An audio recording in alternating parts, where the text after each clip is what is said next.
إن الحمد لله نحمده ونستعينه ونستغفره ونعوذ بالله من شرور أنفسنا ومن سيئات أعمالنا من يهده الله فلا مضل له ومن يضلل فلا هادي له أشهد أن لا إله إلا الله وحده لا شريك له وأشهد أن محمدا عبده ورسوله اللهم صل وسلم وبارك على نبينا محمد وعلى آله وصحبه أجمعين. Ikhwan fillah, azakumullah. Dakwah yang paling penting adalah dakwah tauhid. Itu siang malam tuh. Dan betul-betul didakwakan. Ajak umat, sampaikan setiap waktu, setiap kesempatan bagaimana mereka untuk mentauhidkan Allah. Bergantung hati mereka hanya kepada Allah. Ini berkaitan dengan masalah tauhid. Sekarang ini kalau kita lihat bergeser udah dakwah ini. Ya. Saya agak panjang ini ngomong karena kenyataan seolah-olah kita ini jauh dari pemahaman yang benar dari pemahaman salaf. Padahal dia ngaku salaf. Sekarang dakwah ini kayaknya kalau setiap dakwah itu mesti ada apa? Sekarang ini. Sekarang apa? Donasi. Donasi. Dakwah habis ceramah bawahnya donasi. Ini dakwah ceramah. Ini tidak bagus dalam Islam. Ini merusak jati diri kita, merusak kehormatan diri kita, merusak nama dakwah salaf, rusak nama dakwah ini.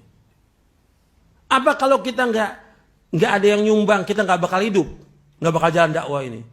Dulu dakwah nggak ada orang nyumbang, jalan dakwah ini. Dulu zamannya salafus soleh. Jalan dakwah.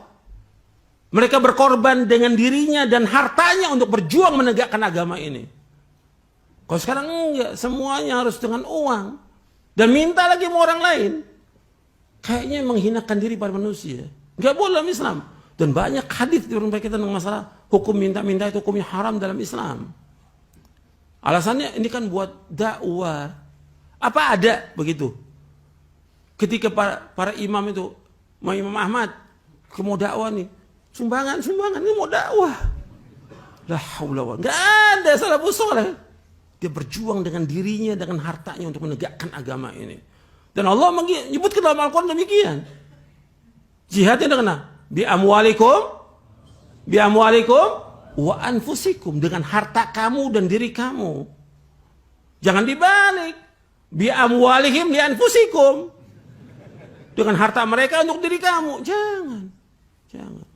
Bi amwalikum wa anfusikum, dengan harta kamu dan diri kamu menegakkan dakwah ini. Antum perhatikan masalah minta-minta, bukan masalah kecil, masalah besar. Al-Imam Ibnu Qayyim mengaitkan antara minta-minta dengan tauhid apa? Rububiyah.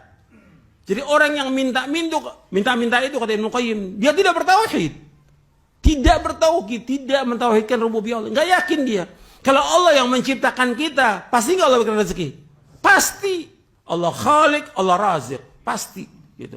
Kenapa mengharap dari manusia? Kenapa? Banyak yang ngaji. Habis ngaji minta-minta sama manusia. Di mana akhlak antum? Di mana tauhid antum? Antum enggak punya akhlak, enggak punya adab. Enggak bertauhid kepada Allah. Ini kaitan rububiyah. Orang-orang musyrik nggak mau minta pada orang lain. Musyrik. Gitu. Kok sekarang katanya ngaji minta-minta pada manusia, mengharap sesuatu dari manusia, nggak boleh dalam Islam.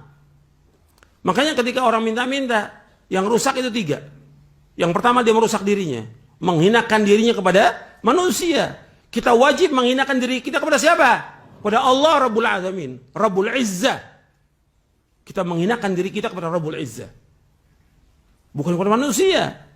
Jangan minta dan berharap pada manusia. Maka kata Nabi, wa'lam anna syarafal mu'min qiyamu bil lail wa izzahu istighna'un nas. Ketahuilah kemuliaan seorang mukmin, izzahnya, harga dirinya dengan dia salat malam dan tidak mengharapkan sesuatu dari manusia.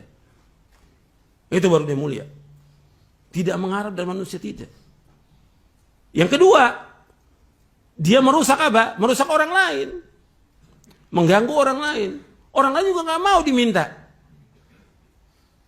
Hatta ada orang paling kaya di muka bumi ini, nggak mau diminta. Yang senang diminta siapa? Satu hanya Allah. Maka Nabi bersabda, "Malam yas'alillaha yaghdab alaih." Barang siapa yang tidak minta kepada Allah, Allah murka. Maka Nabi mengajarkan kepada Ibnu Abbas apa? "Idza sa'alta fas'alillah wa idza sta'anta fasta'in billah." Apabila engkau minta, minta hanya kepada Allah. Apabila engkau minta tolong kepada Allah. Ini tauhid ini. Ini dakwah, mengajak orang tauhid, bukan minta-minta. Sekarang apa aja minta-minta semuanya. Pengajian minta. Baru ceramah sedikit 10 menit donasi. La haula wala quwwata. Kayak kita hidup untuk seperti itu. Antum gak punya harga diri, gak punya izzah, gak punya kehormatan, gak punya. Ini menjelekkan nama dakwah. Gak ada para ulama salah minta-minta pada manusia, gak ada. Bahkan Rasulullah SAW mengambil perjanjian dengan para sahabat apa? Jangan kalian minta-minta. Baiat Rasul dengan para sahabat, baiatnya apa? Jangan kalian minta-minta kepada manusia. Itu baiatnya Rasul kepada sahabat. Gak ada seorang sahabat minta pada orang lain, gak ada. Hatta lapar sampai pingsan Abu Hurairah gak minta pada manusia. Sekarang semua minta, serba minta pada manusia. Gak boleh dalam Islam. Ini merusak tauhid, merusak tauhid. Kata kita wajib menegakkan hukum Islam. Tegakkan hukum Islam untuk diri kita dulu. Jangan minta dan mengharap pada manusia. Dakwah jangan mengharap dari manusia. Ini enggak, semuanya minta-minta. Dan berlomba-lomba untuk minta-minta. Sudah, minta nggak dapat, tulis lagi. Salurkan riba Anda ke rekening. Riba, la haula wala quwata illa billah. Lah antum ini gimana? Ngajak orang untuk makan riba. Ada nggak seperti itu? Ada, saya pernah baca kok berapa pondok minta riba pada manusia. La haula wala quwata illa billah. Enggak yakin dia kepada Allah Taala. Allah yang memberikan rezeki yang halal kepada kita. Kalau antum enggak sanggup, jangan bangun pondok, jangan. Jangan takalluf. Ini kan takalluf. Sudah ada kayak sekarang udah ada televisi, ada radio atau dua. Sekarang semua pengen dirikan. Bahkan di pondok pengen dirikan. Ini akalnya waras apa nggak waras ini? Coba antum, pondok butuh untuk pendidikan. Antum harus korbankan waktu antum dan juga tenaga antum bagaimana mendidik anak-anak di pondok ini. Sekarang enggak, sibuk ustadznya. Cari apa? Cari duit, cari dana. Untuk apa? Untuk televisi, untuk ini. Bukan nggak boleh, tapi antum lihat tuh kesanggupan antum.